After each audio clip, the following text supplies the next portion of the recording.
Do Senhor Jesus, que Deus abençoe a sua vida de uma forma grande, de uma forma poderosa, por essa riquíssima oportunidade que Ele tem nos concedido de estarmos aqui para aprender mais um pouco da sua palavra.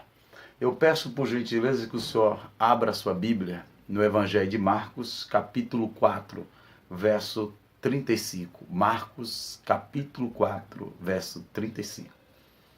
E naquele dia, sendo já tarde, disse-lhe: passemos para o outro lado. Disse: passemos para o outro lado. E eles, deixando a multidão, levaram consigo, assim como estava no barco, havia também com ele outros barquinhos. E levantou-se grande temporal de vento, subiu as ondas por cima do barco, de maneira que já se enchia. Amém? Queridos, eu quero titular um tema hoje, acalmando a tempestade. Acalmando a tempestade. Jesus acalmando a tempestade. Ele é o único que tem poder, tá bom? Jesus acalmando a tempestade. A gente tem aqui mar. O mar significa o mundo. Vento, as lutas. Temos o barco, que representa nossas vidas. E temos Jesus, o Senhor Jesus dorme, representando a humanidade dele, que ele era 100% homem na terra. Ele era 100% homem, não era 50%, ele era 100% homem. Então representa que o homem é dotado de fragilidades, cansaço, dificuldades. Então Jesus, como homem, ele mostrou que a gente tem fragilidades, tá bom? Para nós começar, hoje eu vou falar do barco, Jesus no barco no Mar da Galileia. Falando um pouco do Mar da Galileia, o Mar da Galileia tinha 50 metros, 50 quilômetros. O Mar da Galileia tinha 50 quilômetros de largura. O Mar da Galileia tinha 50 quilômetros de largura e tinha 100 quilômetros de comprimento. 100 quilômetros de comprimento, 50 quilômetros de largura, 5.000 quilômetros ao quadrado. Isso o Mar da Galileia. Aonde o barco estava, dali para baixo, tinha 50 metros de profundidade. Onde o barco estava para baixo, tinha 50 metros de profundidade, ok? Vamos seguir. Aí vamos lá. O mar representa o mundo, o vento as lutas, o barco representa as nossas vidas. Querendo dizer, o barco representa nós, não é que a gente é barco, é uma forma simbólica. O barco está no mundo, o mundo é o mar, o barco está sobre o mar, que é o mundo, e o vento é as lutas que sobrevêm sobre as nossas vidas. E muitas vezes o nosso barco, espiritualmente falando, às vezes fica quase para afundar nesse mundo diante de tantas lutas que a gente passa. A dificuldade é grande, que tem muito crente que desiste de seguir Jesus porque não aguenta. Mas eu quero te dizer, meu filho, que nesta tarde Jesus está no seu barco. Jesus está no meu barco e o seu barco não vai naufragar no meio desses ventos da luta, não. Porque Jesus vai te dar vitória, o Senhor vai te ajudar. O mundo, as coisas desse planeta terráqueo não vai te vencer, porque Deus está com você. Deus está com você para te dar vitória. Então, irmão, não deixe o mundo entrar dentro de você, as coisas desse mundo, as peripécias desse mundo, as dificuldades invadir o seu psicológico. Não, irmão. Deus está no seu barco, você vai vencer. Deus está contigo, a vitória é nossa para a glória de Deus Pai. A vitória é nossa para a glória de Deus Pai.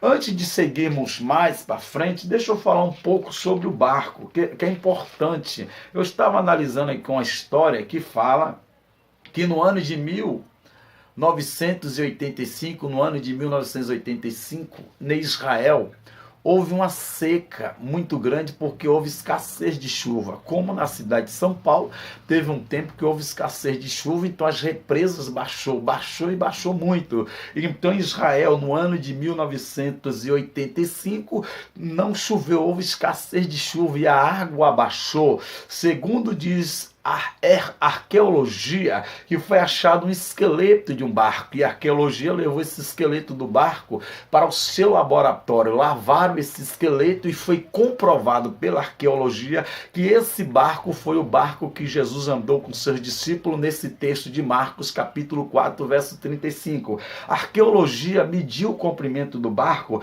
diz que tinha 8 metros e 20 centímetros, 8 metros e 20 centímetros de comprimento tinha o barco que Jesus andou, segundo diz a arqueologia. Tinha 8 metros e 20 centímetros e tinha 2 metros e 35 centímetros de largura. 2 metros e 35 centímetros de largura, fala a arqueologia que achou esse esqueleto quando o mar da Galileia baixou as águas no ano de 1985. E isso foi comprovado pela arqueologia, que não foi historinha não, foi comprovado mesmo. Então, segundo diz a arqueologia, que esse barco que nós estamos falando de Marcos 4,35 foi o barco que Jesus estava com seus discípulos quando sobreveio aquela tempestade. Observe bem que no capítulo 4, verso 35, o texto diz: naquele dia, sendo já tarde, disse-lhes, passamos para o outro lado. Jesus disse, vamos para o outro lado. Que lado era esse?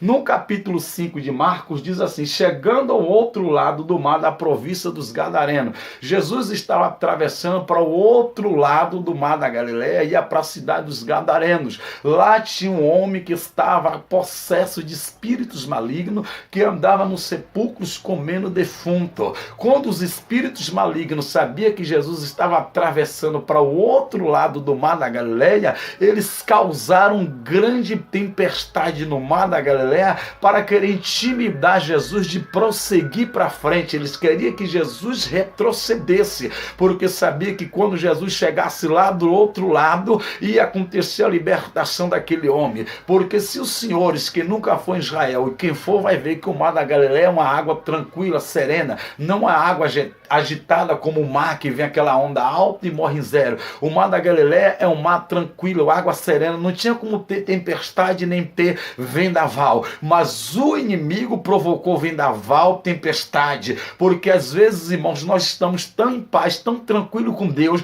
vem uma luta, vem uma provação tão grande para tentar nos desanimar, nos tirar da presença de Deus. Mas só que tem uma notícia de Deus para você: Deus está no seu barco, o seu barco não vai naufragar, o Senhor vai te dar vitória, você vai vencer, mesmo que venha a tempestade, mesmo que venha a luta, o Senhor manda dizer que Ele está no barco com você para te ajudar e para te dar vitória. O que acontece? O nosso Senhor Jesus dorme. Jesus dormir simboliza a humanidade dele, humanidade que ele estava 100% homem. Uns dizem 50% errado, ele estava 100% homem no barco. E o que chama a atenção é que no verso do capítulo 4 e o verso 38, 4, verso 38 diz: e ele estava na polpa do barco dormindo, em uma almofada. Jesus estava nesse barco dormindo. Por que Jesus estava dormindo? Porque ele estava na natureza humana. E por que Jesus dormia na natureza humana? Porque ele sabia que o Pai cuida de todas as coisas. Jesus estava tranquilo, porque ele sabe que Deus Pai estava cuidando de todas as coisas.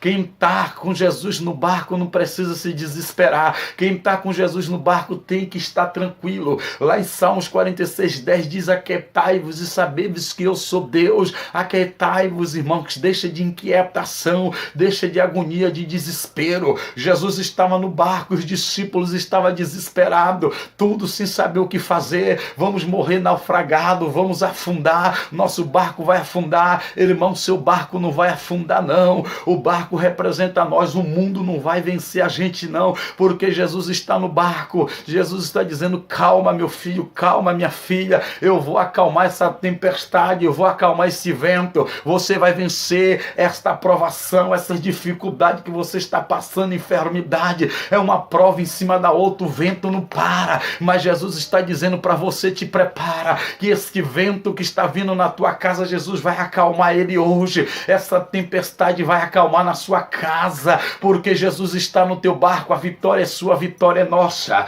Olha o que Jesus disse para os discípulos no capítulo 4, verso 40. Capítulo 4, verso 40, disse-lhes: por que são tão tímidos? Por que são tão tímidos? Ainda não têm de fé? Jesus disse para aqueles discípulos: por que vocês são tímidos? Vocês não têm fé? A palavra tímido na expressão grega quer dizer o seguinte: tímido no grego quer dizer deloi. Deloi transliterado do grego para o português quer dizer covardes. Jesus está dizendo: porque vocês são covardes? Não seja covardes, porque eu estou no barco para dar a vitória a vocês. Os discípulos andavam com Jesus, os discípulos via Jesus operando milagre, maravilha, e na hora das lutas eles desesperaram, eles perderam a confiança. Sabe o que quer dizer isso? As lutas sobrevêm, o vento sobrevém nas nossas vidas muitas vezes para despertar a fé dentro de nós. Você tem fé, você tem confiança, senhoras e senhores, no Senhor Deus,